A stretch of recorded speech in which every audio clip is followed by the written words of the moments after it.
We are live and in action. Greetings, beautiful kings and queens, friends and family from all over the world. I have the honor and privilege today to be interviewing one of my most incredible mentors and teachers, Professor Spira. King Spira, oh my gosh. Thank you so much for being here today. Thank you so much for having me. Yes, I would like to introduce you for sure. I'm going to introduce you for those who know you, for those who don't know you. So I'm learning things about you too. I didn't know a lot of a lot about. So he is an author. He is also a jazz trombonist. He is an ethnomusicologist, a university lecturer, and an expert, the most sought out expert on Professor Arnold Ehret's Mucusless Diet Healing System in the world. He is absolutely incredible. He has helped hundreds of thousands of people to learn the benefits of this lifestyle. And he himself has had incredible results from following this diet. He lost over 100 pounds and overcame so many different health conditions like chronic migraines, severe allergies. He had chronic constipation, ear infections, bronchitis, just to name a few issues that he was struggling with. So yeah, he published 8 books on the mucus-free lifestyle. And I also wanted to say that he was the founder of Mucus-Free Life LLC, the one master of mucusfreelife.com, and the #1 producer of educational resources on the lifestyle. So you are an absolute legend in our community. A lot of our community members know about you, have learned about this lifestyle, and you have been helping so many of us. So thank you so much for being here. And I really look forward to diving deep into this lifestyle. A lot of people have never heard about it, have never, heard about you. So we really look forward to bringing this information to our community. And I also found out that this is the #1, like the original plant-based, like diet recommendation book in 1922 came out. This is like the origin of veganism, really, in terms of resources that we could find. And even people like Albert Einstein and Steve Jobs were inspired by his work. Dr. Morse as well has taken a lot of inspiration from Professor Ehret. So, wow, it's incredible how much he's helped shape a lot of our lives without necessarily maybe knowing it. So exactly. Tell us a little bit more. Tell us, what is the Mucusless Diet Healing System?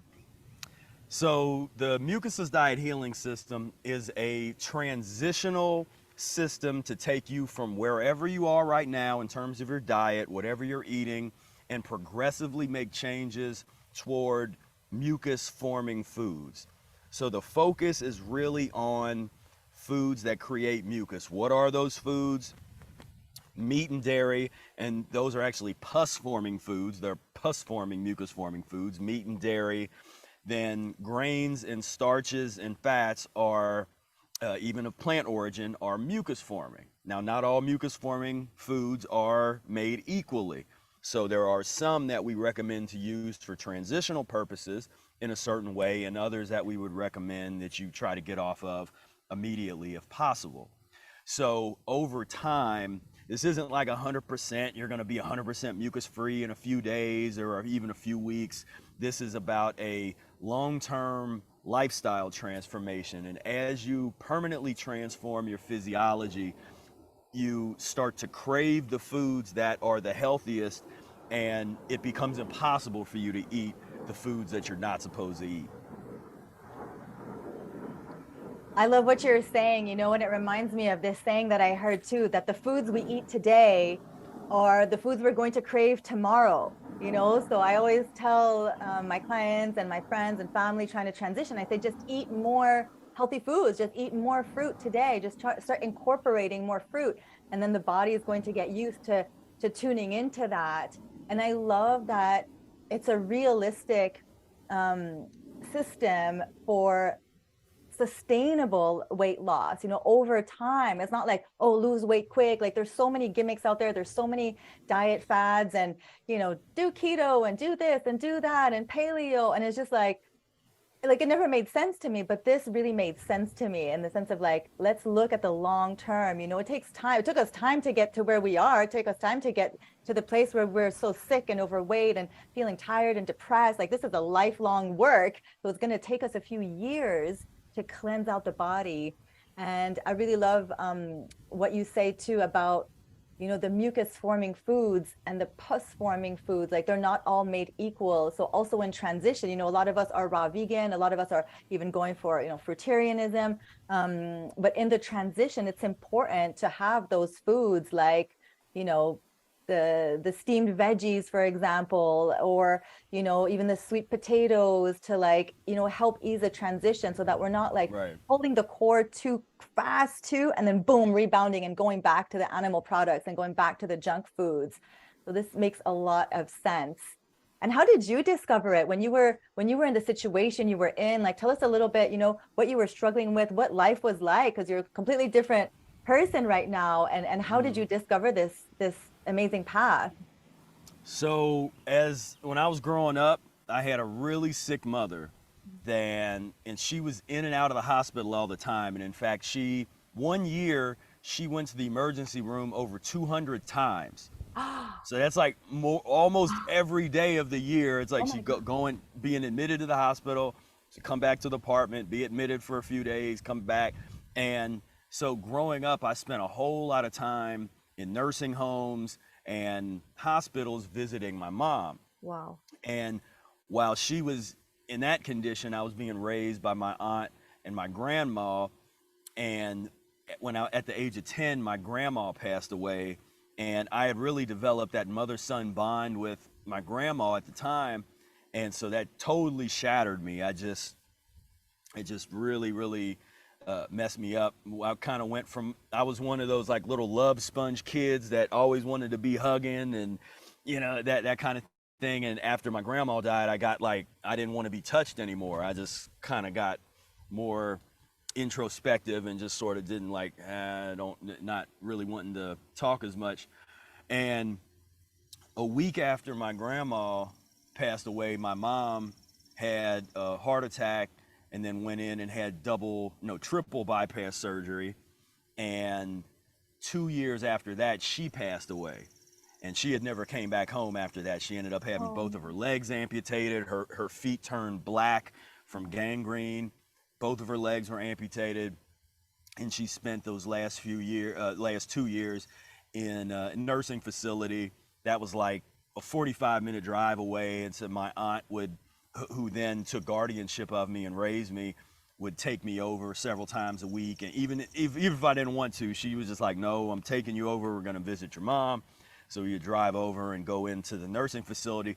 And at that young age, every time I would go into the nursing home, I'd be like, something is wrong with this. Like, this should not be normal. And because as soon as you walk in, you open the door and you're met with the whiff of like diarrhea and feces and vomit, and it's like that's just what it smells like in there.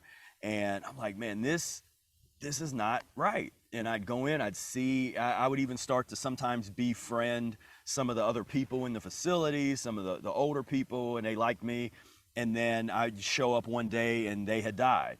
And I had built this relationship with someone, and then they passed away. And so I just really it made me, over the next few years after my mom passed away, I just started really thinking, is this what life is supposed to be like? Is this level of human suffering normal? Is this kind of disease normal? And I wouldn't accept that it was. I wouldn't accept that this is genetic, as some of the doctors warned me or told me that I was going to have some of the same illnesses as my mom because it's just genetics. I was rejecting all of these presuppositions, these things that were oriented and conditioned to believe. I started really questioning them and kind of pushing back on it. And so once I was around at the age of 17 and 18, I started really researching a lot of topics in relationship to finding answers to human suffering. I really wanted to know from a philosophical standpoint, spiritual standpoint, is this how we're supposed to exist and live? And so I read a whole lot of philosophy books and studied world religions and theosophy, and I just was really dove into real serious studies with that particular precept in mind of looking for an answer to human suffering.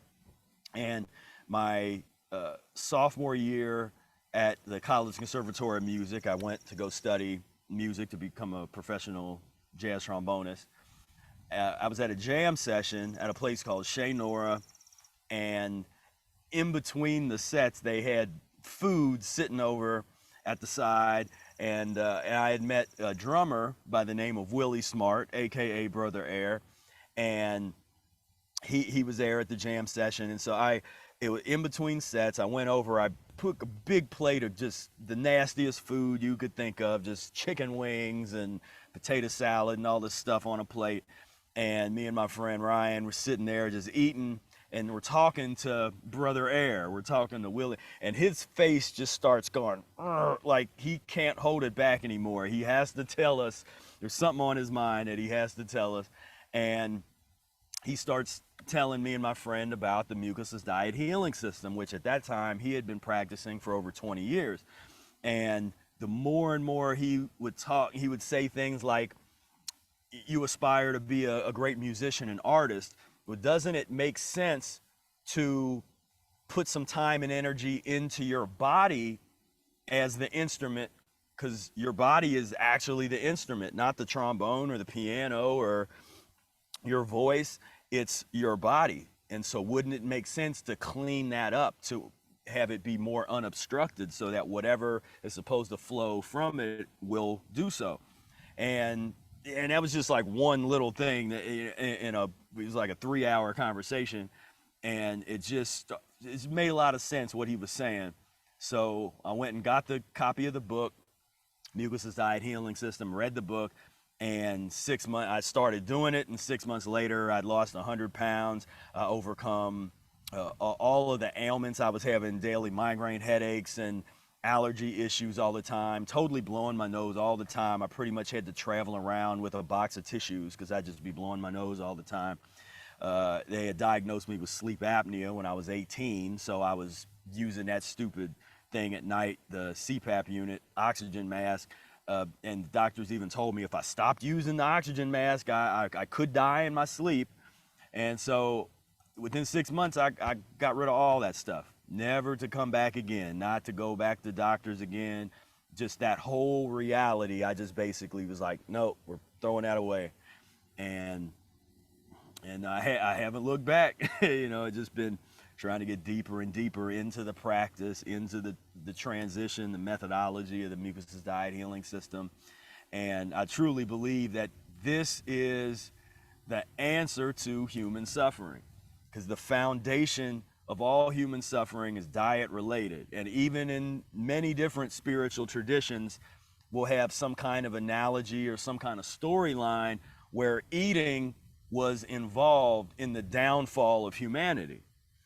And so, yeah, the deeper I get into this, it's like it gets deeper and deeper and deeper. And I sometimes have to warn people that this will truly transform you. Like, some people throw that word around like, oh, you'll be transformed and that kind of stuff. And I'm just like, no, like if you like how your life is and you like who you are and all that, if you're happy with everything, then I would still say do this. But you might, I don't know how deep you want to go, because this is going to fundamentally transform who you are, like body, mind, and spirit. And so I've just really enjoyed the journey and just been on it for over 20 years now. Absolutely incredible. Well, first of all, thank you so much for sharing so vulnerably with us, and so, authentically, like we like to say, from the heart. That must have been so difficult to go through that, losing your family, losing the people that you love, and seeing them, at such a young age, and not really like understanding what's going on, but just like knowing that they're suffering, and also the abandonment that comes with that from a young age, feeling like, wow, that must have been really, really difficult. And my heart goes out to you. And like, so many people are struggling, so many people are not well, and our children are suffering, you know what I mean? Like, I'm just thinking of you as a little child. Like, I have my child too, and I just think of like all of our children, and myself being a sick mother as well, not being able to take care of her. And it's like the worst thing in the world, not being able to take care of our children. So to any parent who's watching, like, I hope this speaks to your heart. I hope this reaches you on a deep soul level, because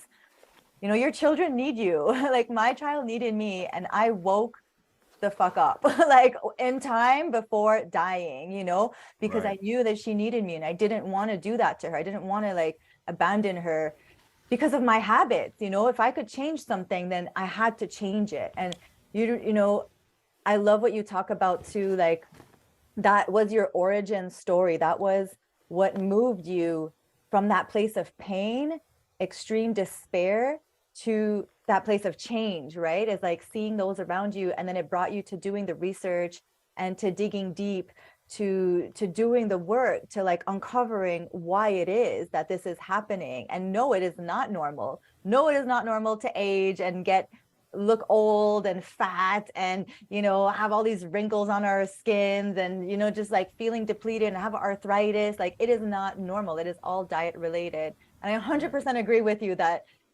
if we all were to heal on an energetic, physical, emotional level, because that is what happens, then our whole world would heal. If every single human on this planet were to like remove the parasites from their body, parasites in their body, in their minds, remove that mucoid plaque, which you're also one of the only ones talking about mucoid plaque, which is another reason why I love you so much, because it is real, and it is so important that we get this ropey, snaky, like smelly old waste out of us in order to like activate our highest consciousness, our highest selves, to tap into our purpose, our mission. I was asleep before I got mine out. I was literally like on a whole other level of consciousness, and it was like a switch was flipped when that came out of me, and I was like, oh, there I am. Like, hello. The liberation that came from that. And I think there would be so much less problems on this earth, so much more collaboration too. Like, let's work together, let's heal our traumas. It puts us in a position of almost not having a choice but to heal. So that's so beautiful. I love the spiritual aspect of healing. Like, this is so much more than weight loss. Maybe some people might want to come into it for that. They might want to come into it to overcome their chronic issues, but don't be surprised if certain people fall away from your life, or certain relationships don't stick, or you end up moving, or you change jobs. Like, that's just what happens. But when we're committed to the path, and when we have this like warrior attitude of, I need to do whatever it takes to feel better at the end of the day, and I'm ready to do it alone, and I'm ready to like be with God, and just do what my inner knowing knows. I'm ready to lose family. I'm ready to, for whatever, then we do it, we do it. And then so many blessings come our way. Like, this interview would never be happening if both of us weren't on the healing path and doing, our own inner work. Like, I would never have the courage to even reach out to you.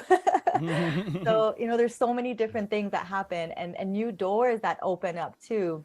So thank you for saying that. That is true. It truly is a transformation, and it is not easy, but it is so worth it. It is so worth it. I have friends that are 40 right now that, are having so many different health problems, going for surgery, getting organs removed out of their body. So yeah, what you're saying is so on point. Yeah, it's fascinating, and that level of consciousness, just to see that, it's a lot of the stuff that I post on IG and different places. Sometimes I'll post my reactions to pus and mucus based culture, and the reason I do that is because I want to try to show people what this looks like to us, that this is not normal. And because we get so much pushback from people in the so-called normal parts of society, where it's like, you either hear the, oh, you only live once, don't be so strict, or you hear, oh, you're gonna have problems because you have deficiencies. There's always a stupid answer to try to belittle you for this hard work that you're trying to do. But then they're going to Popeye's Chicken and there's a fight that pops out every couple days at a Popeye's, or you go to an elementary school and there's a shooting or something. Like, they've normalized behavior that is 100% based on what people are eating. Because like I say, if you don't agree, take a look at all of the serial killers, all the rapists of the world, the mass shooters of the world, all of these kind of folks, and let's look at their diet. What were they eating? Not what were they thinking, or what were they, they were just a bad seed or a bad apple. What were they eating? And I guarantee you that they were eating pus and mucus forming foods all day, every day. And that's the thing. And lots of, then people will say, well, my parents ate pus and mucus and they didn't go and kill people. It's like, yeah, not everybody reacts the exact same to every drug. Some people drink alcohol and they get tired and they want to go to sleep. Other people get real wanting to talk to people and socialize and flirt, and other people want to get into a fight when they drink. That's same drugs doing a lot of different stuff for a lot of different people. Eating dairy, that's going to react a lot, and some people is going to react really bad, and they're going to be driven to do some pretty nasty things. And so that's another thing that I don't hear enough people talking about, the connection between behavior and human behavior and diet.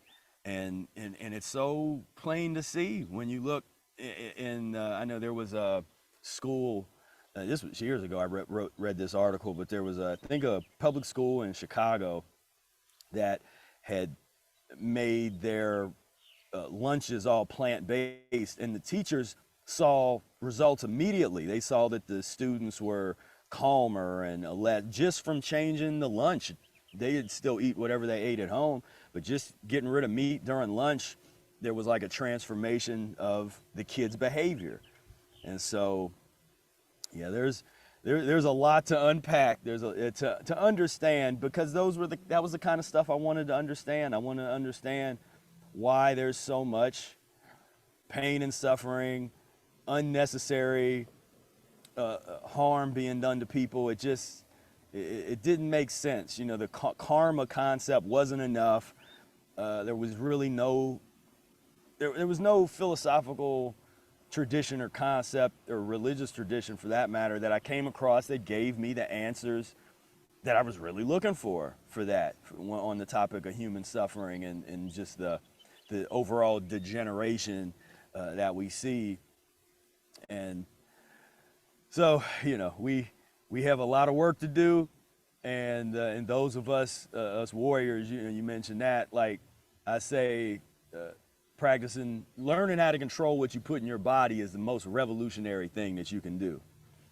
And when I'm at my heart, I'm just revolutionary, that revolutionary spirit. It's about transformation. We're not going to go along with the status quo of what everybody says. It's about righteousness.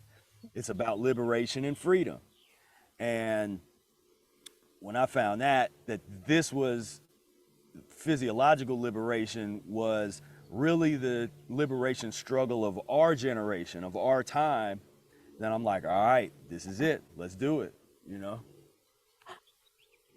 Woo, yes, I got chills when you were talking. Like, this is so powerful. What you're saying, you are a powerful teacher. You are a powerful messenger of the Most High. Like, this is, woo, like, you are an angel here on earth, and not all angels are fluffy. I remember reading that in a book one time, like, some angels are here to put the truth in our face in a very, very straight up kind of way, because that speaks volumes. You know, when you see the truth put in front of you, the connection is made, and they've done a very good job at disconnecting us, right? Disconnecting us from what it is that we're putting on our plates, what it is that we're eating, right?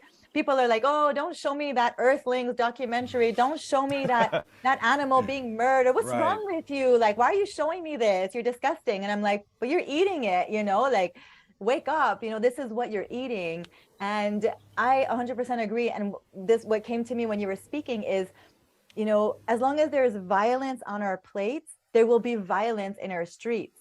There will be Yep. violence in our world, because if we can do this murder, if we can commit these murders on animals, then automatically we are murderers, you know, on a DNA level, on an energetic level. And we could do that to each other too. And that energy that we're taking in too from the animals is like their trauma, their pain, their fear, let alone like the horrible life they led, you know, of abuse and, you know, not being fed properly and full of diseases. That's just like, we're taking all of that in. Well, not Right. anymore, but you know, some people are still taking that in and they don't Right. realize. I had an argument one time to prove your point at the gym one time with this like beefy guy. He was big and beefy, and I don't know, we got into like this little plant-based versus not plant-based, and he was like, and I was staying super calm, and he was like, so you're saying that I'm aggressive because I eat meat? And I'm like, yeah, I am. Yeah. And he Right. got so angry with me, and my friend recorded it and everything. And he was like red, and I was just like, "You're proving my point, bro." Like, Yeah. Right. Right. Yep. but definitely. We are what we eat. You know, when we eat more plants, more fruits, more healthier foods, like we become kinder individuals. We start to have more compassion for ourselves and for the others. Even if we start off not necessarily making it about the animals. Like for me and a Right. lot of people, it definitely was more about health. Like I just needed to go to the bathroom. You know, I was super Right. constipated too. And so it started like that. Of course, I loved animals, but over time it became like, whoa, that's an animal, you know, like I woke up to that too, more that this is what was happening. So there's a lot of disconnect, for sure, Yeah. in the And world. I've had, yeah, a little argument, you know, little disagreements or discussions with some of the real hardcore vegans for animals folks in the community, and I tried to explain to them that if you put cleansing first, because some people are, you're not going to appeal to their empathy, because I have this concept of a spectrum. Some people talk about spectrums. Well, we all live on this psychopath spectrum, where you know, we're living in this world, we're in this situation, and you know, unless you're in one of there's some of those religions where they walk around and they make sure they don't even step on any insects, and before they sit down on the ground, they'll take a broom and make sure they don't, you know, they don't kill any. Unless you're on that level, we got a little psychopath up in us. Now, when you start off, in my case, I was pretty far over to the point where you weren't going to convince me to stop eating meat with any of the footage, any of the like slaughterhouse footage, and that wouldn't have resonated at all. It wouldn't have. I would have been so neutral to it. It wouldn't have made me mad. It just would have been like, yeah, it is what it is. It's life. You know, it took cleaning myself out for a while. You know, once I really cleaned myself out, had been off of the meat for a while, and had been on the transition, then all of a sudden it was like this empathy started to ooze into my consciousness and my body. And I remember one day, just it got me. I was doing a fast. It was like a 2 or 3 day fast, and I just broke down. I started crying for like an hour. It all came out, where I realized what I'd been doing. Nobody yelling at me would have did that. It took me cleaning myself up first and using the principles. That's how powerful things like fasting and getting into the fruits and the juices and all of those tools that we have, and the colon irrigation and enemas would scare some people, but all these tools, it took that. And then once I got to that point, then it was just like a transformation. I started realizing, like, wait a minute, this was a living, breathing thing, person, under, as Brother Air calls it, an underdeveloped human that defecates, and it obviously expresses fear, it expresses love and wants to be snuggled, some of them. And I'm letting somebody else kill it, out of sight, out of mind. And then all of those, like you were saying earlier, all the hormones, all the fear hormones all get stuck and frozen in the tissues. Then that's not even to mention all of the tumors and the pus pockets and all that stuff in the meat that they try to they try to hide that, like, let's ground that up or just cut that out of there. And it's just all came to me just where I just realized, like, wow, this is. But so some people, you can appeal to their empathy, but that's the other thing too. There's a lot of vegans that fall off the wagon, and they have the best intentions, and they go in and they're like, okay, I'm vegan for the animals, and they're eating their Oreo cookies, and they're doing all the whatever the vegan Dorito version, or they're eating all like the vegan junk food. And they get to a point where they start having issues, and so they end up going back and they come and do a confessional. I call it like a hostage style video on YouTube, where they're like, so fans, I am no longer vegan, and let me tell you why. And then blah, blah, blah, blah, blah. Here we go. Deficiencies. I was fatigued, blah, blah, blah. Now I feel a lot better. And in all those cases, there are people that didn't transition, whether they knew about the Mucusless Diet Healing System or not. I never, hear about a really good transition. Oftentimes they were trying to be too aggressive with their either fasting too long, or if they aspired to be raw, they were trying to be 100% raw, but eating a lot of mucus. Because if you're raw and you're eating a bunch of mucus. Oh, we can't hear you.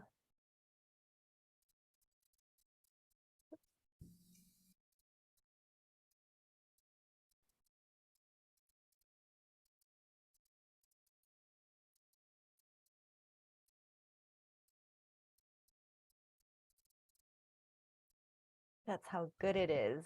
Yeah, right. You hear me now? System shut down. Okay. You hear me now? Perfect. Yeah, you were talking Okay. about being raw and then still having some mucus foods. Like, what would those be, for example, mucus foods that are raw? So, avocados are mucus forming. Again, it's cool to use on the transition, and I'm not saying don't ever eat them, but just understand they are mucus forming, and they're not something that you want to eat every day and do like what Nikocado, before he became the poster child for gluttony. Nikocado avocado used to eat 6 avocados as a meal. Yeah. And I actually had seen that dude in a forum, like way before all of his fame and fortune, and he was complaining about problems that he was having, but he was wanting to stay 100, so trying to be raw. And I think even in the comment section, I was like, bro, like, check out the Mucusless Diet Healing System, and check out the transition. You need to, like, slow it down and get a little bit more methodical with what you're doing. And I don't think he read my comment, because he ended up where he's at. Yeah, he went in a little different direction. But yeah, it's so, avocado, a lot of the nuts and seeds. There's a lot of things that are made from the nuts and the seeds and the pates and all. And again, there's a place for a lot of that stuff.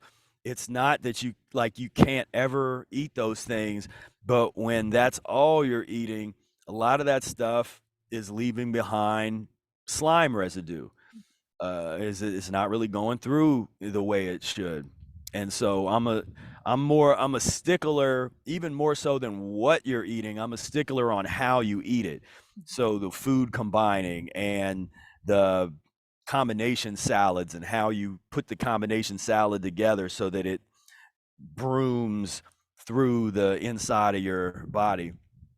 But yeah, because some of the combinations too in the raw, when you get into like the gourmet raw, kind of stuff. It's again, it's cool for a snack here and there, but to eat that way every day, some of that stuff when it's real blended and it's not really creating the kind of elimination that we really want, and leaving behind a little bit too much of that slimy residue. I've certainly been there too, and I could resonate with this as well, and also just the work that it takes on the body to digest these foods that digest at different times and require different enzymes. Some combinations are just really, really not good at all. And I don't eat any more avocados, thanks to you. I was shocked when I heard that the first time. I was like, oh no, not the avocados. I remember. But then I realized, because me too, when I was going raw, I was doing exactly that. I was having like this big bowl of guacamole, and of course, like the salt that goes with that, and the dehydrated crackers to eat the guacamole. Like, I don't know, I was Right. just trying to do my best. And yes, in transition. But then I realized that maybe having a little bit of green beans next to a green salad felt a lot better on my body than staying Right. raw and Yeah. having a lot of nuts and fats. So I Right. definitely And that's agree. where, yeah, because like the kinds of things the cooked items that we use for transitional purposes, the mucus-free cooked, you have your steamed, kale, collard greens, baked acorn squash. We're one of the only people that talk about baked fruit. So, and I've helped people totally transform their digestive systems with baked banana, baked apple, uh, those kinds of things. And that would be like heresy in some raw circles, and that's why sometimes they don't like us because they're like, what? I'm just like, look, I would rather see somebody have some steamed greens with a big raw salad than to have a mountain of avocados and, like you see, yeah, the dehydrated crackers and nuts and all that kind of stuff. And so that's there's a method to a method to the sanity. I love it. Absolutely everything you're saying. Like, this information could save somebody's life. If anybody's watching that is struggling, that, has somebody they're struggling, go out and get this book and share this video with them. And Professor Spira has amazing resources on his website as well. So mucusfreelife.com has a lot more information as well. Like, don't hesitate, like, take the steps towards better health. We are the living example. He is a living example. 6 months and he lost all that weight and completely transformed his life. And then also, you came into your mission, you came into like your life purpose from that transformation. When all that waste comes out, when our cells could communicate better with each other, when the depression starts to lift, when the congestion starts to go away, all the waste, the old stuff, not just physically but also mentally, then you clear up. And then it's like you can connect so much more to source, to God, to your higher power, to your work here on the planet, which is, I believe, to help each other. We are here to help. We all have different gifts. We all have different talents to help each other. Maybe some it's more, music. Some are more, writing. Some have everything. But like, we all have different skills, talents, community building. But I do believe, like, the cleaner we get, the more we see that we are here to help each other. And I really believe we can only get to our life purpose when we are well physically. I certainly couldn't be doing anything if I wasn't well physically. And so I really encourage you to study and to get deep into this, and I love it. I know, I'm aspiring to be more like fruitarian, but definitely I've had to pull back many times in my journey to go back to the cooked foods, because I felt that I wanted to go back to like the junk food. So do it gradually, do it, respect your speed, respect your process, and just follow the system. It's there in place for a reason. And I tell a lot of my clients too, like, come back to the cooked foods, come back to the sweet potatoes, because you're going back and forth in such like, ways like this, and it's discouraging. So better to be consistent, take it slow than do that. So one of the questions I wanted to ask is, what makes this particular system different than other, other diets or other systems or even other plant-based programs? What would make this different? So, you hear me? It's a little low. Hold on a second. What about what That's about better. now? Yeah, that's Is better. that better? Okay.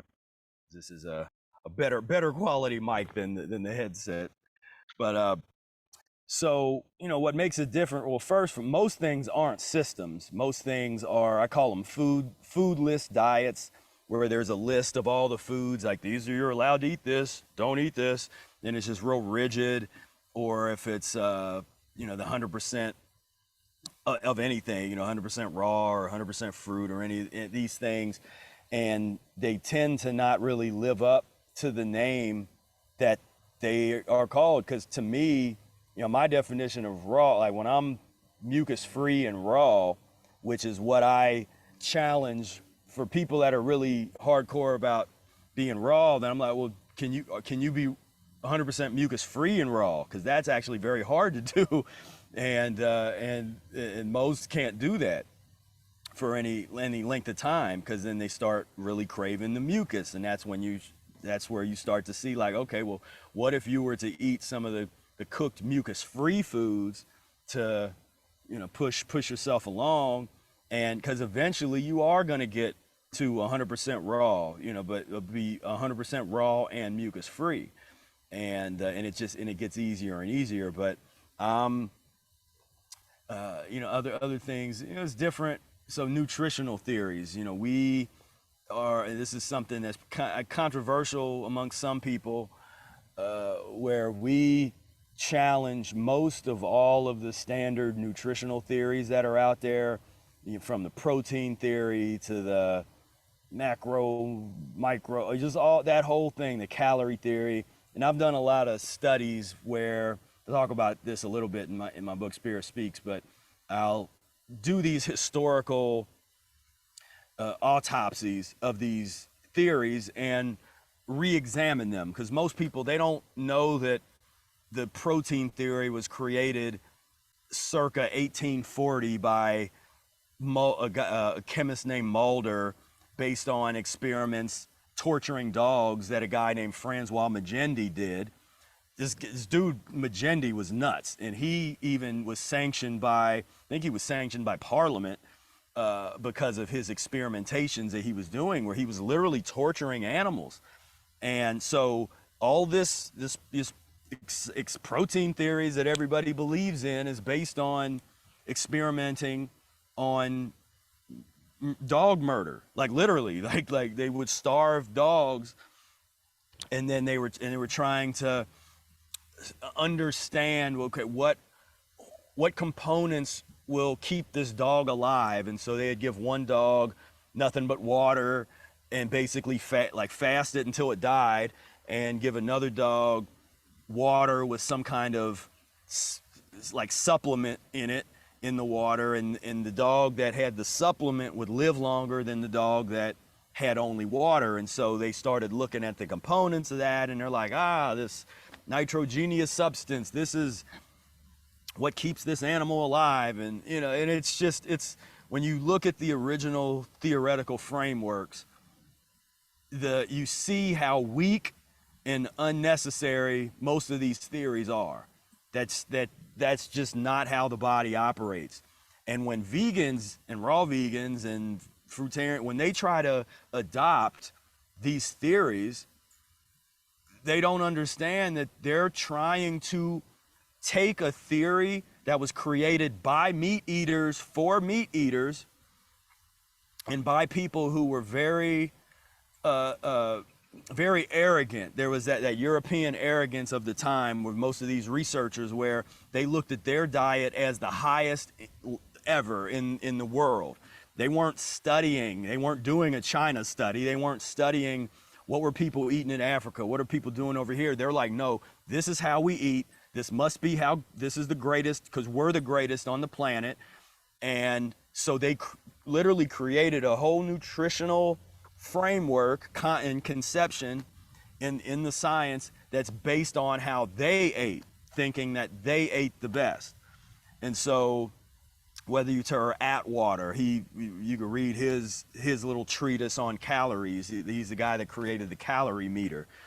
All of this stuff is garbage to me. It's just, it's what there's, and some people have trouble letting go of it. They wanna hold on to their calorie theories. They want to hold on to their protein and their and their their B12 concepts and all this stuff. But for us, we're just like, man, that stuff is so bogus. It's about cleanliness. And so one of the paradigm shifts that's really different with what we do is we're very conscious about the body's natural processes for elimination and eating for elimination purposes. So we're not eating to try to get all certain nutrients or this or that. It's like we're eating and fasting and getting sun, and like everything we're doing, we're conscious of the elimination process.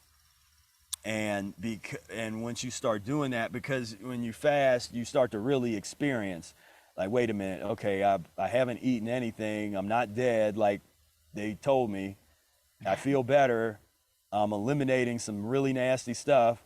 Like, it becomes self-evident at that point. And it's like, and I'm not deficient, because that's a different discussion. You get into like, well, what are deficiencies? There's, first of all, there's symptoms. So we have to look at the symptoms, then we can have an intelligent approach to dealing with those symptoms. If they're because a lot of deficiencies of foundation are weakened glands, whether they be adrenal glands or a thyroid issue or pineal gland or whatever. Those are the issues. In the medical field, they tend to, because that's so frustrating to me, because I've worked with a number of people that were diagnosed with various thyroid issues, and they decided, again, this isn't medical advice, I'm just saying what other people did. They decided to not go have their thyroid, like part of it, burned off or cut out, or to take medication for the rest of their life. And they got into the cleansing. They got into transition and cleansing and certain herbs. Herbology that's a good place to use that for the glands. And wouldn't you know it, they were able to get off of that. Well, Kyrene, she's a good example of that. They had diagnosed her with the Hashimoto's disease, the hypothyroidism, and they had put her on the drug that you're supposed to, basically said you're going to be on this for the rest of your life. And she's like, you know what? I don't want to take this drug for the rest of my life. Let me find a solution. And got going in this direction, and that's it. Not on the drugs, feeling fine, running little mini marathons and hiking in the mountains and stuff, plenty of energy, And so that's something that has been a mission of mine, is to not just tell people like, well, that's wrong. I'm just saying, no, critically think. There's the art of critical thinking, which I know is a long lost art form. Not everybody likes to do, but I encourage people, think for yourself. Like, you don't believe me that the protein theory is problematic and unnecessary. Study the history of it. And if you study it, if you like what Francois Magendie had to say and Mulder, and you appreciate their reasoning, and then you can believe, then believe in it. Cool. But if you take a look at the history and you start to see how ridiculous it is, like medieval, it's kind of like when you look back at certain theories and science from medieval ages. I mean, we're basically still living in medieval times when it comes to physiological understanding, in the medical world, they just, in the nutrition world, they just went so far into theories and micromanaging things that it's unnecessary, because real cleansing and real healing is way simpler than what they put out there for people to consume. And then And really, a lot of the reason that people even believe in some of these different nutritional theories is because they were marketed to. Mhm. They didn't learn this stuff oftentimes in school, especially first. They learned these concepts from cereal commercials, from yogurt commercials growing up, saying from milk commercials. Get your, drink 3 glasses of milk a day to get your protein and fight osteoporosis. They didn't share all the medical data that shows that milk helps cause osteoporosis. They didn't, when they were selling it, they didn't show us that. They said, you're supposed to do this. You're supposed to eat, real cheese. And to this day, you look at all these advertisements, and what do they promote? They try to promote the protein content. It's okay to eat this. There's protein in it. Like that's becomes this excuse to eat stupid stuff. Like, oh yeah, Doritos. There's some protein in there. It's healthier. There's some dairy in there. That's just like 4 food groups. They're good. It's like so it's ridiculous. But that's part of what we're trying to like just put in the dustbin of history, is this insanity. And like, let's just, eating can be so much simpler when you focus on the elimination and the groundedness, because I sometimes tell people to eat more than they are eating, and they'll be surprised. I'm like, look, you're not eating enough. You need to eat more, but eat more mucus free. And I want you to be satisfied. I want you to be grounded. I want you to feel good. Like, so you don't be so restrictive, because what's going to happen is your body is going to start to be restrictive for you, and there'll be things that you're just not going to be able to eat anymore. And so it's nice to have that happen naturally, as opposed to, trying to force yourself all the time to do things. Definitely. What would you recommend? Like, I know you talked about fasting. Would you recommend to someone who's never practiced this before to start getting into fasting, or is this something that would come over time after doing a little bit of cleansing? Like, what would be your advice to somebody who's just starting off on this path? Well, it would definitely be to read the Mucusless Diet Healing System and Rational Fasting, those 2 books. So definitely read those first. Then follow that methodology. And so part of that methodology is first getting on the transition diet. So you want to start to transition, start to eat, improve your diet. It doesn't have to be perfect yet, but make some changes to improve it. Then you start off with short-term kind of fast, or maybe even 1 meal a day plan. That's out of the book, where you would eat 1 meal during the day, and that's it. Then you get to a 24-hour fast. You don't eat anything all day. But what's really important with the fast is how you break it, and that's something that read and study the book for that. Now I got different videos on fasting and stuff on YouTube channel, but that is really where the rubber meets the road, because a fast is only as good as how well you break it. So, because I've seen a lot of people, they do these indiscriminate fasts, and they start to feel real good, and that happens. You fast for a few days and you get in this groove, and you're like, man, I'm feeling so good, but you get greedy, and if you're not experienced, what tends to happen is you go too far, and then you start to have insatiable appetite for foods that you definitely have no business eating anywhere near the end of a fast, and you fall off the wagon, and you go and you've eaten any number of crazy things, and now you put yourself in danger, because that's dangerous. It's dangerous to do a fast and then break it with something that is horrible. And you mentioned, Dr. Morris. We all love Dr. Morris, but he's got a story. Before he had read the Mucusless Diet, he was into some other things that got him into like a fruitarian consciousness. And I don't remember the exact. I have to revisit some of those videos, but it was something like he was living on a farm that had a bunch of orange trees, and so he was basically eating nothing but oranges for an extended period of time. So it was like 6 months to 2 years or something, where he was really strict. And then he was traveling, and he ate a piece. Out of nowhere, he got this craving for fish, and he ate some fish, and then it like messed him up. You know, he was basically almost like he was just laid out, and there he's like, okay. He had him get there was he said there was some orange juice across the street, like fresh orange juice. And they're like, yeah, just bring me the orange juice, as he was laid out. You know, Arnold Ehret even has, before he perfected the transition, he's got some stories like that where he had been on fruit for, or 100% mucus free for a couple years, and then came off and ultimately went back to eating a little bit of flesh. Now that's this bloodletting experiment. He claims that had been doing it for the experimentation purposes, but I'm kind of like, all right, you know, okay, well, those are experiments that I'm not going to do that experiment. But because basically what he did was, when you were fasting, he noticed that how fast you would heal if you were cut. It was like you would heal immediately.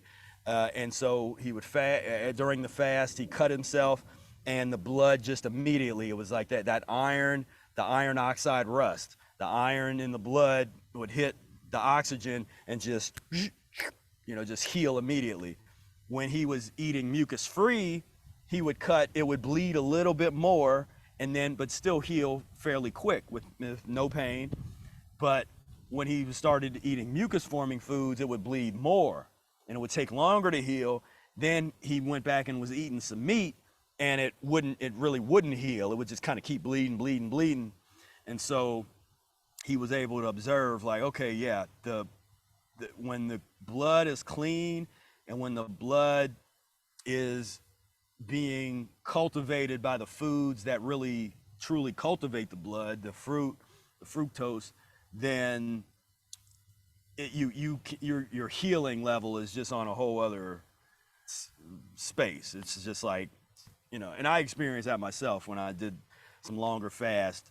I had one time at the beginning of a fast, I never did it on purpose, but I accidentally cut myself. And so I saved that blood. I put it on a paper towel and saved it and put it in like a plastic bag. And then after I did a pretty long, it was like a 6-month long juice kind of fast. Toward the end of that, I had accidentally cut myself again. So I took that blood and I compared it. I was like, man, this blood, first of all, that healed way quicker, like immediately. The blood was like way richer and darker. Like it wasn't just rust. It was real dark. And I was like, okay, there's something to what Eric was talking about there. But yeah, in terms of fasting, you got to study and don't feel like you got to rush into it. Really allow yourself to get into the transition. When I'm working with people, I always like them to get on a good transition diet regimen, at least for a couple weeks before doing any kind of fasting, unless their case demands that they fast immediately. There's a few cases where you would recommend somebody like, okay, you need to fast right away. But in those cases, generally, they're going to be, you know, pretty extreme cases where they're going to need monitoring anyway. So that's not going to be the average person. So with the average person, you want to get into the transition and then investigate the short-term fasting recommendations. And when you start to get a bunch of those experiences under your belt, the long-term stuff comes naturally, where you don't have to, like, okay, I'm going to try to do a 21-day or 40-day. Like, you don't. I never put a number on it. You know, I never go into a fast like, okay, I'm going to go for this long.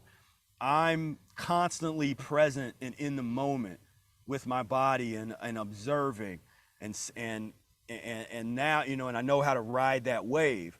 And that's part of what you learn when you do the short-term fasting. You learn what it feels like to get into and out of the fast, and what it feels like, what your body feels like when it is time for you to break the fast, or if you should go through some of the detox symptoms and like, okay, I'm not going to break it yet. I'm going to get through it. Like you start to learn those things, and they ultimately become intuitive, and that's what you want. But yeah, if you're starting off, transition diet, well, read the book, transition diet, and then get into the short-term fasting when you're ready. Perfect. Thank you so much. And also join your community. You have an amazing community, a very active and involved community too, which is super supportive too. So read the books, come into the community, and ask questions, but after you read the book, because they will tell you to read the book.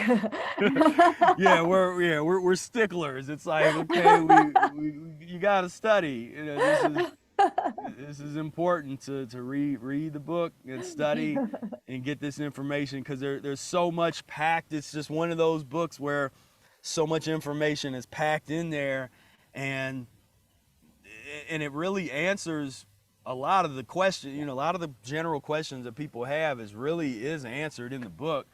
Then, because we can always tell when somebody's really read the book by the kind of questions they ask, where it's like, okay, this is somebody that's serious. So they start asking things that only somebody that's been doing the work would ask. You're like, okay, cool. Yeah, you know. But yeah. Love it. You have a great community. Before we close off, I did receive one question in the Facebook. Do we have time?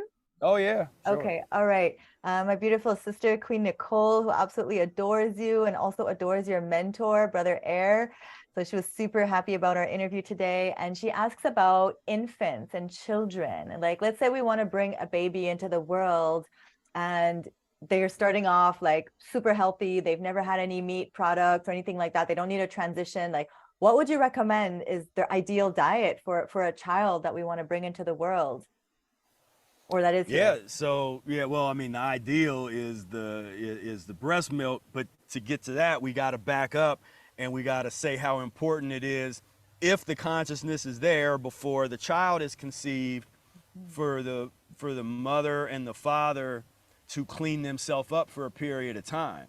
And it's really great to be cleaning yourself up for at least a year, where you're really like, okay, want to have a child, let me start cleaning, and you start cleansing and getting to the point where you know, I work with a lot of women, and you know, the cleaner they get, one thing oftentimes is during the menstrual period, they will fast just as a habit, and their symptoms have went from lasting for days and days and being heavy and uncomfortable to being really light, or maybe just lasting for a day or two. So that's first. It would be clean yourself up. Once you have the child, and there have some videos on this where some people ask, you know, about like enemas, and so we practice lemon juice and distilled water enemas. I know some people, you know, don't like that, or Okay, I'm all for the enemas. I speak yeah, about it a lot too. Yeah.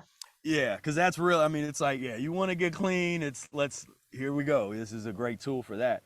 Uh, but yeah, to be cleaning yourself out, because I know a number of mucus-free mothers that would do enemas. Would do fasting. They would do, you know, just were doing all this stuff even as they were carrying the child.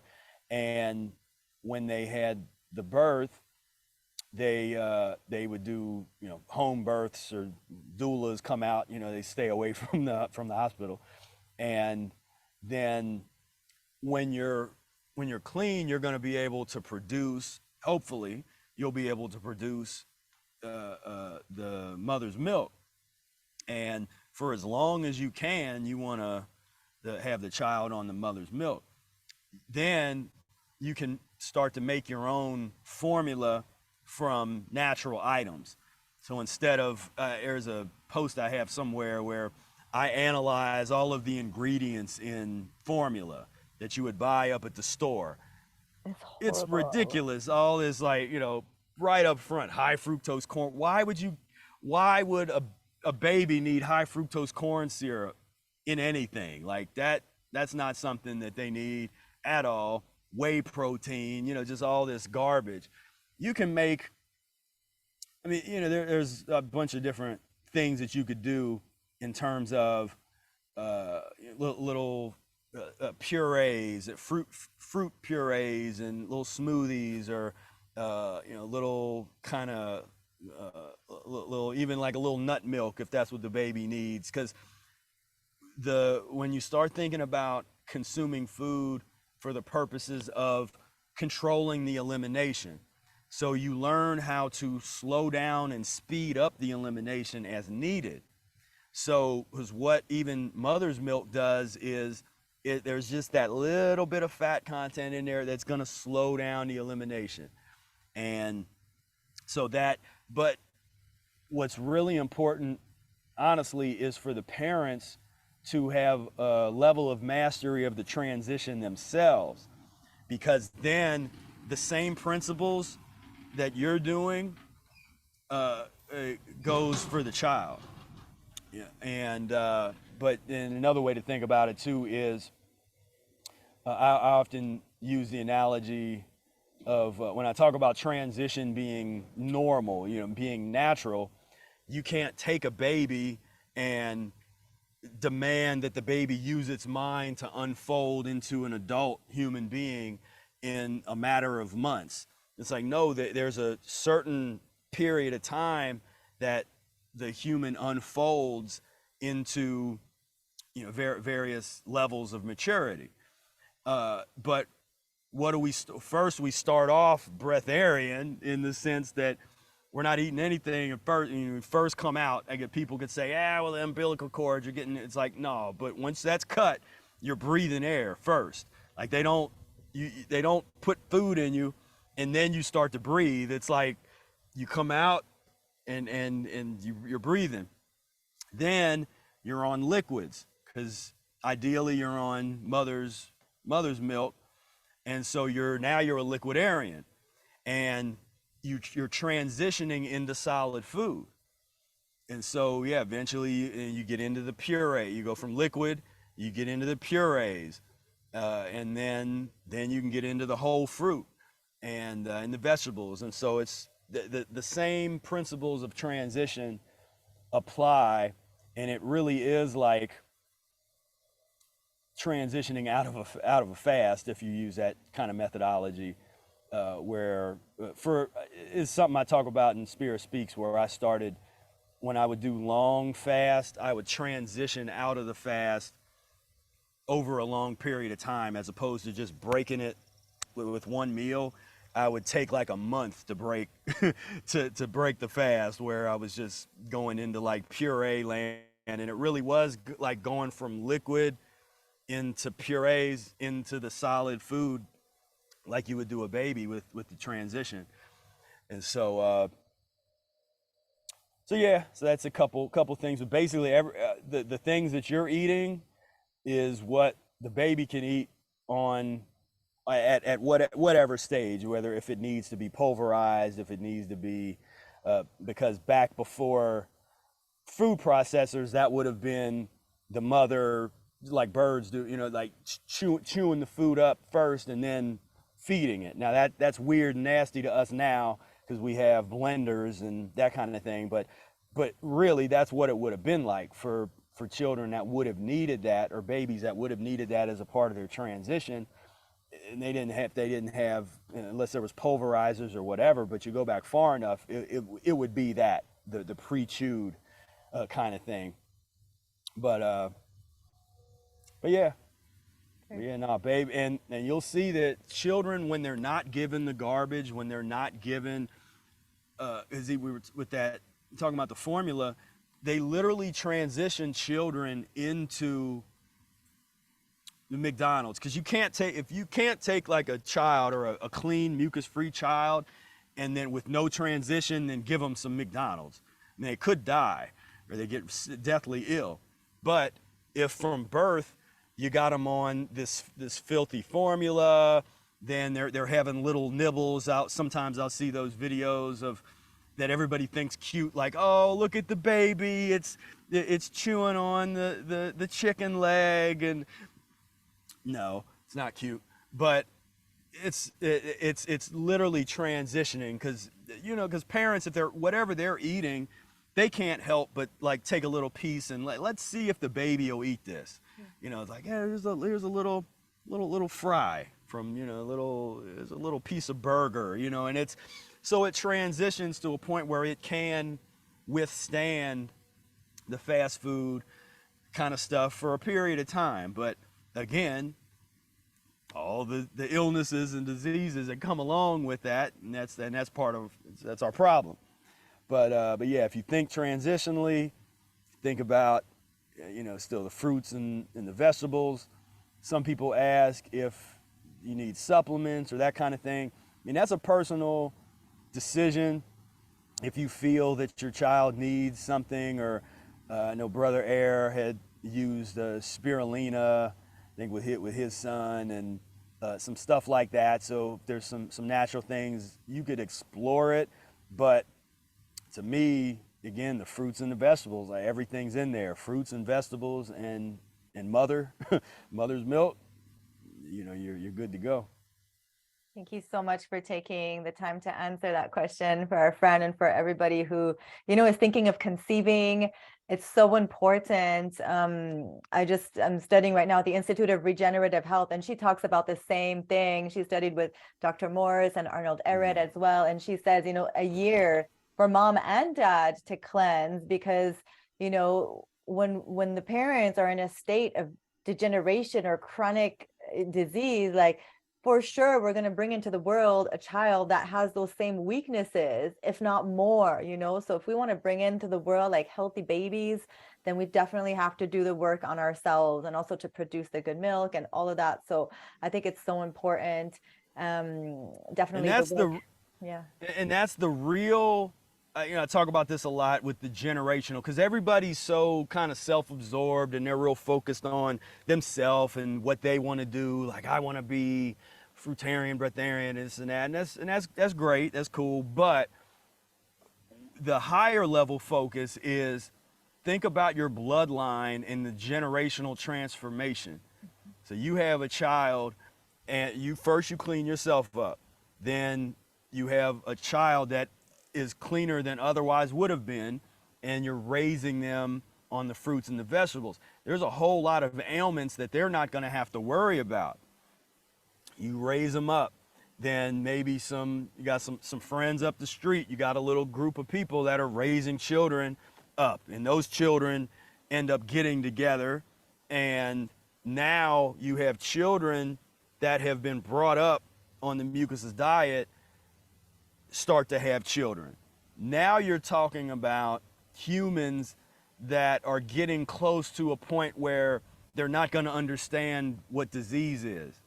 You're like, we'll have pictures and we'll have to try to show them the history, but they're not going to be able to recognize it and feel it. Like, it's going to be the way that we look back at certain things in history, and we're like, okay, yeah, like you look at it and you're like, yeah, but I can't imagine really being in that. That's how disease is going to be, and this kind of suffering that has been normalized, the hospital lifestyle and the medical, taking pills, like all of that stuff can be eradicated, but we have to be patient. It's going to take a few generations to really get to that level of where now the children are, now we're talking about growing up to be 300, 400 years old type of stuff. That's not going to happen overnight. And we have those of us that start this process, there's some collateral damage and reparations that we have to pay from the life that we led, so it's not always necessarily going to be super smooth for us, but that's the gift that we should give to our offspring, to our bloodline. So I'd rather go through, if I have to go through some painful eliminations and some crazy emotional releases, and I'm going to do as much of that as I can so I'm not passing that on. And that's the gift that I want to give my children. Wow, amen. Oh my gosh, what a beautiful vision that you just painted for us all. I do believe that. I do believe it's possible. I believe it's happening. And I've always loved the idea of like starting a community. Well, not with just one, but I feel like we need more than one community that are focused on health, that are focused on regeneration, that have these natural birthing centers, but not just that, but like preparing the moms. I received this, I wrote it so many times in my book. I'm like, we need a place where we could help the mama prepare. And if she wants to come and stay there, the dad too. And not only that, but even conceive in love, like, the way they conceive, to make it conscious, it makes a big difference in the child. And I just see this happening, and I would love that for our children. I'm doing a lot of work on my own daughter because she has not been always on this path, but it's definitely a journey. And if and when I bring more children into this world, they're definitely going to be a lot it's going to be a lot different, and what I feed them too, because I didn't know 13 years ago what I know now. But definitely, we're learning, we're growing. This is a beautiful path, and like so many great gifts. And we have so many comments on the Facebook. So thank you to everybody who came on. Nicole is saying, and please invite Professor Spira and Brother Air. She's doing a home birth in a few days. So Queen Nicole is in Belize. Wow. I've already told you about Belize. I have a home there. So that's my ultimate dream, is to have a center out there in the nature, in beautiful mountains, where we That's funny, because years ago, we had investigated Belize as a potential location for when we start putting together the arid village and our spaces. And because that's interesting. Yeah, so you got some stuff going on down there. Belize is beautiful. We could practice, there's like medical freedom there. There's all the herbs in the world that we need. There's like jungle, ocean, caves. It's so beautiful. So definitely, I'll be there in July if anybody wants to come and visit and meet me. It'd be so awesome to be there. And literally, like, I've been talking about this for years. Due to circumstances, I needed to come back to Montreal, but it's perfect. Everything is divine. I've been preparing myself, emotionally, physically for this great mission that is literally leaving the matrix and like starting a holistic, intentional community and healing center where people could come and do the work. If they want to stay a month, 2 months, a year, like, have that available. Because sometimes it's hard to heal in our toxic environments. It's hard. I'm not saying it's not possible, but when we're dealing with, a toxic partner and just different situations where you got people who drink next to us, who are eating meat next to us, it makes it challenging. The barbecue next door, and the fireworks. On 4th of July, and just all this insanity. Going to the store and just looking at the ridiculousness. You got whole sections of every grocery store you go into. It's like they'll have just whole sections dedicated to alcohol. It's like a whole little wine. And sometimes I'm just like, man, who's drinking all of this stuff? This whole thing of wine section and the beer and this and that, and then they'll have this sometimes little pitiful produce section. Be like, where's the produce at? But yeah, it's the consciousness, and as we start to continue to do this work and go down this path, we're going to transform. I mean, this is how you transform the world. You transform yourself. And then by extension, as your values change, because we weren't complaining about the quality of fruit before we got on this path. Now we're like, wait a minute, like, why? I want to be able to go to the store and get some really good pineapples and some really good grapes. And where is it? Where's my seeds at in my grapes? It's like, now we have the consciousness. So now we have to take steps to say, okay, those things don't exist. We got to make it. We got to grow it. That's it. We got to grow it. That's the next level. A lot of us that are on this frequency, on this vibration, that's what we're feeling as a survival. It's like an instinct. And I've been feeling it for like a few years now. Of like, I need to go grow my own food. There's nothing more important. But now, even more than ever, now that I'm like all on fruit, I'm like, this is it. We have to do it. Especially with everything they're doing, especially in the States. I'm in Canada, so we're probably going to copy you guys in a few months, but it's starting there, the appeal and all these things that they're spraying on the fruit. Like, we should be very scared of this and want to just empower ourselves by growing our own food, for our children. It's like, God knows what's going to happen in 6 months, in a year, in 10 years. Yeah.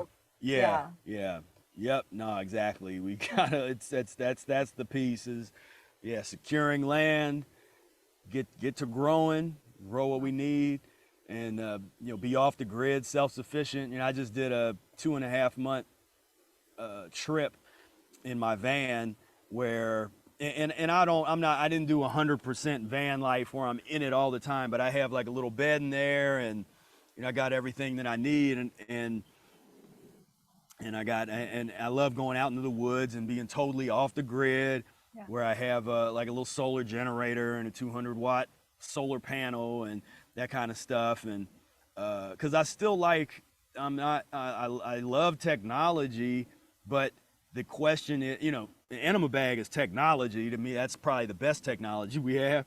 But the question is, how are we using the technology? Are we on here having a meaningful discussion that can transform lives? Or are we on here talking about who spilt the tea on The View and Wendy Williams or whatever nonsense that people are into? It's about the level of consciousness. And so the kind of stuff that I do with the solar panel is going to be a little different or some propane. It's a little different from somebody that's up here trying to make steaks up in the in the forest. I have a juicer that's like does 20 watts of power and that kind of thing. But yeah, it's all about consciousness. But I definitely appreciate you. I appreciate your community, because I love your posts. I see so just beautiful, vibrant fruits and the vegetables and the spirit, and so I love that, and that's what we need. This total transformation, is really putting this vibration out there. As much as some people hate it, and we get the haters in our face, and we get in my case censored and censorship and them taking my videos down and that kind of stuff, when I'm not saying anything that's bad, I'm not on here cussing or talking about that kind of stuff. It's like, nope, but we got to take your videos down because we don't like what you're saying. So, but that's part of being a truth teller and being a revolutionary, is we got to deal with that kind of stuff. But yeah, definitely dig it. I dig the Well, you are vibration. welcome. You are welcome to Belize. We would love to have you and your community. I was going to say that, and Nicole shared that too. She goes, come visit and bring Brother Air and all the family. She's been living off grid for a long time. She's the first one to inspire me to go on an extended juice cleanse. She's deep. We went raw vegan around the same time. And I knew her when I was living there, and she's amazing. Like, she does these home births. She's been living off grid. She grows her own food. Talk about pineapple. I'll share with you a picture of the pineapple she just sent me. And she says, Belize has open arms to you all. And I feel that. And there's beautiful land. Like, we could definitely talk about doing something. And I'm looking for people to help me with this, to come and build, to spread the word, to heal, to teach, to give talks. Like, I want to build like a beautiful studio where we could record music and have these interviews and have podcasts and a like an auditorium, like a big, to give talks and host retreats. That sounds like us. We're on the same frequency, because I was, for years I had the vision of, and we call it like the Arrett Village, like we dedicated to Arrett. But that, I grew up in Boy Scouts and camps, and I always kind of had this idea of all these, kind of like a camp setup where you have the different shelters and the structures. Then I got hip to earth ships and that kind of thing. Yes. Then I saw, like a whole, I was like, man, you could just have a whole, the earth ships and the earth bag huts and all that stuff all set up. Everything is, regenerative and off the grid and solar and the water and the bio, all those fancy terms for the waste management and all the stuff, like all that. And so, that's the direction. That's what we're working on, try to get the resources together and, bring things together to make that happen. you know? It's right here. Like, this is it. You know what I mean? Yeah. Like, this is, I'm feeling like so much like electricity because like I really feel like collaboration is absolutely needed at this time. You know, a lot of us have been feeling these ideas, these callings, but like what's going to put it together is really, you know, collaborations with like-minded people who are on that frequency, who have the same heart, who have the same mission, who, Right. you know, have received the calling. And I know I have a lot of friends that have been, you know, following my journey, and like they're ready to move. They're like, Aline, when you're there, like, let's go, you know, like, Right, like, right. okay, you know.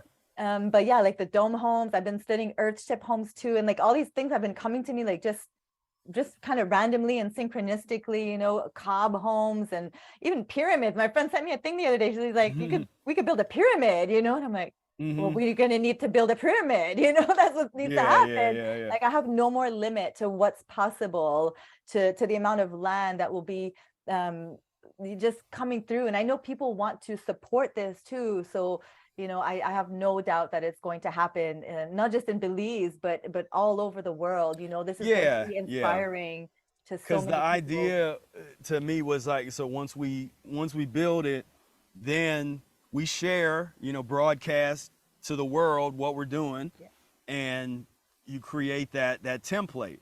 yeah, Then other people start to follow. They're like, oh, that looks pretty good. Like, let's do this in Germany. Let's do yeah. this in India, in Japan, like all over the world. You know, you start, and that's the one good thing about where technology is now and the internet is we can broadcast to people who otherwise wouldn't hear the message. And so yeah, we got to sift through a lot of pus and mucus based nonsense, but then you know, we're here. It's like the message is still here for those that can hear it. So Yeah. yeah.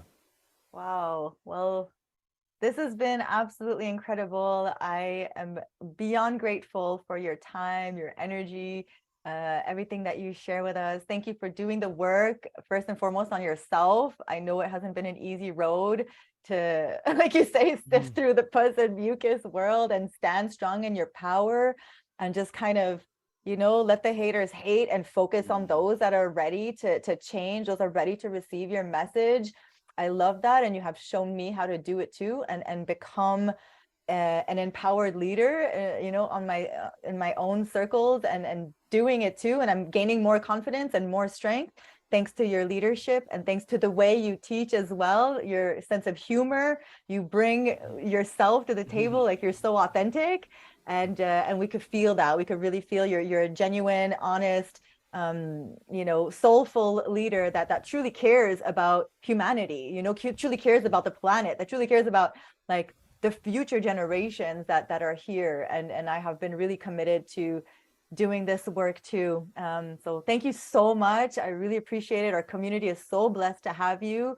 And let's talk some more about Belize. Yeah, definitely. Well, thank you so much for having me. It's been a Yes. pleasure.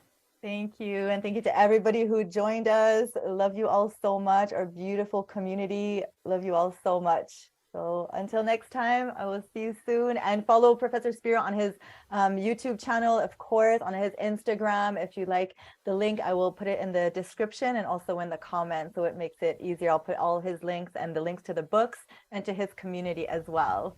So thank you so much. So much blessings. All right. Bye. Peace, love, and breath. Peace.